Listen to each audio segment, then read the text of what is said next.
Welcome back to Pointless Top 5s. For today's topic, we'll be doing top 5 routes in Pokemon Red, Blue, and Yellow. So let's get it started. Number 5. On this one, I'm going to be putting Route 24 and 25 together, because having one without the other just doesn't feel right to me. So starting off, we have the Nugget Bridge. You just walk across it and you challenge a lot of trainers, and then when you finally face the last trainer, he ends up actually being a Team Rocket grunt. He even invites you to join Team Rocket, which as a kid I thought was awesome, and I thought I could actually join them. But sadly no, you can't join Team Rocket, which sucks. But he does give you a nugget, so that's something. Too bad it wasn't a 10-piece though. Another cool thing about this route is that it's the route where you can actually catch Mew. By using a glitch you can actually make Mew show up, and if you wanted to, you could just use it on your team for the rest of the game.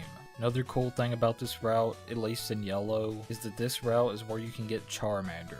They tried to make it like in the anime where that one dude tries to abandon his Charmander and then Ash ends up getting it. So it's actually pretty cool because you end up getting all 3 starters in this game. You can also catch Oddish on this route, which is always a plus because since you got the weed Pokemon, there's no need to go to a dispensary. We also have these trainers over here that have some of the most memorable quotes in the game, such as, "I'm a cool guy, I've got a girlfriend." And last but not least, of course, we have Bill's house, where we first meet Bill and he's cosplaying as a Nidorino. After he turns back into a human, he actually gives us a ticket to join a free cruise, which is crazy. Pikachu was so surprised by this that he ended up using his YouTube face. But anyway, Route 24 and 25 both have a lot going on for them. I've got a lot of good memories associated with these routes, and yeah, they're just really good ones. Number 4, which is of course Route 12. I really like Route 12 a lot because it has a beautiful atmosphere, surrounded by water, and it's really relaxing. And you can tell it's really relaxing because even Snorlax is taking a nap over here. And my favorite part of Route 12 has to be this house, which belongs to the fishing guru's brother, who gives you the Super Rod. Now if I could live somewhere in the Kanto region, I would live in this house right here.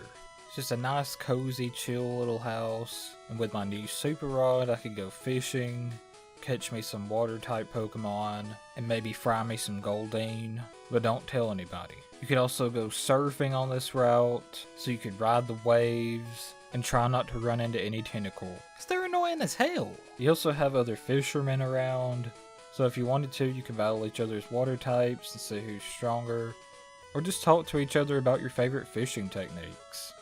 There's also this one NPC that's just kind of trapped back here by himself, until we cut down the tree, that is. But what if we never cut down the tree and just leave him there to die? I'm sure he'll be alright. This route also leads to one of my favorite towns in the game, which is Lavender Town. So just this whole little connection of areas are definitely some of my favorite places to be in the game. Number 3. Route 23. This is the route that leads you up to Victory Road. On the way up there, there's a lot of guards that'll check to see if you have a certain gym badge before they'll let you pass. The more badges you had, the further you could see of this area. It really kept you wanting to see the next part of this route, and just what was waiting behind that guard. It was such a tease, and the music on this route was so intense. It let you know that things were about to go down.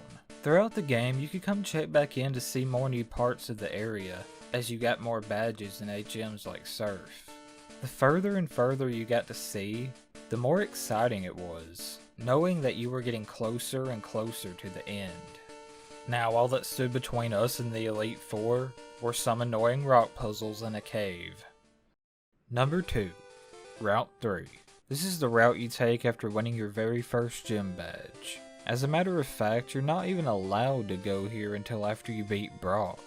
I'll never forget playing this for the first time as a kid, sitting there just thinking about what could be awaiting me back there, and being pissed off at that kid that won't let you pass. When you first go on this route and you hear that music, you just know that the game is about to get even better.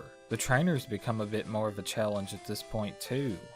I specifically remember being annoyed by that girl with the freaking Jigglypuff, because it just kept on and kept on putting my Pokemon to sleep. So even to this day, I still avoid her while going through this route. There's also some good Pokemon to catch in the grass here. like Spearow, Sandshrew, and even Jigglypuff. And the most important thing is obviously the fact that this route is where the I like shorts, their comfy and easy to wear quote started. Number 1. Route 1. The route that started it all. This route's music is unforgettable and really makes you feel like you're on a journey. I'll never forget walking around the grass with my starter Pokemon and stumbling across my first Rattata and beating the ever-living hell out of it. Or seeing a Pidgey for the first time and wanting to catch it, but I didn't have any Pokeballs yet. And who could forget this guy that gives you a free potion? This man literally saved my Pokemon's life because I had that free potion. He deserves a gold medal. But yeah, Route 1 will always mean a lot to me because this is where my love for Pokemon first began, and it'll always hold a special place in my heart.